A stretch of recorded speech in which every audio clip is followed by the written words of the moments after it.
Salam dostlar, ben Famil, bu da kardeşim Kenan. Kardeşimdir benim için. Salam dostlar. Mənim də çox əziz takipçilərimdən biridir, belə deyək. Bu indi biz Suqovuşandayıq, Kenanla birlikdə. Suqovuşanın, Sabirabadın Suqovuşan kəndindəyik, Cavad yerində. Cavad kəndində deyəsən, hə? Burada Nadir Şah, Əfşar və Qacar Şah. Qacar burada Muğam qurultayında şah seçilib, əziz izləyicilər. Burada ümumda baxın, bu çəkdiyim yerdə dostlar. Burada Muğam qurultayı seçilibsə, Muğam qurultayında Nadir Şah və Qacar olur, şahı seçib.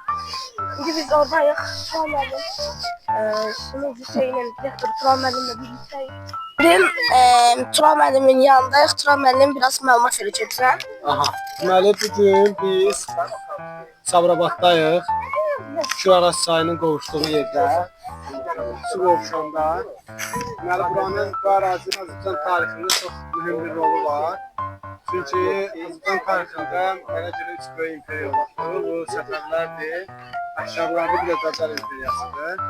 Deməli, Şah İsmail Səfər imperiyasının qurucusu taxta Təbrizdə çıxdı.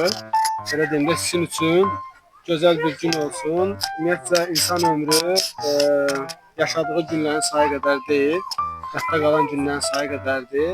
Bizə çalışdıq ki, sizə yadda qalan bir gün yaşadaq.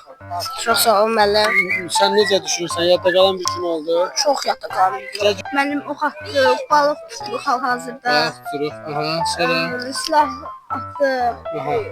Sonra kebab pişirdik. Siz də kebab pişirməyi öyrətdiniz. Şüaraz çayının qırağında oturmuşuq cavanlar. Kanala abunə olsunlar, like atsınlar, bir də zəng açsınlar. Çıxın kanalına abunə olun. Və dostlar, Turan müəllim də siz eşitdiniz. Turan müəllim də öz röportajını verdi. Və yaxında Turan müəllimlə çox gözəl bir yerdə videomuz gəlir bizim. Turan müəllimlə də Aydan müəllimlə necə çəkdiksə elə bir video çəkəcəyik. Kenan da o videoya baxacaq, hə? Abunə olacaq. Hər şey eləyəcək, sağ olsun. Kenan da mənim yaxın izləyicilərimdən biridir. Demək olar ki, sinifdə hər kəs, bütün telefonu olan uşaqlar mənə abunədir dostlar. Nəysə dostlar, sağ olun. Sağ olun.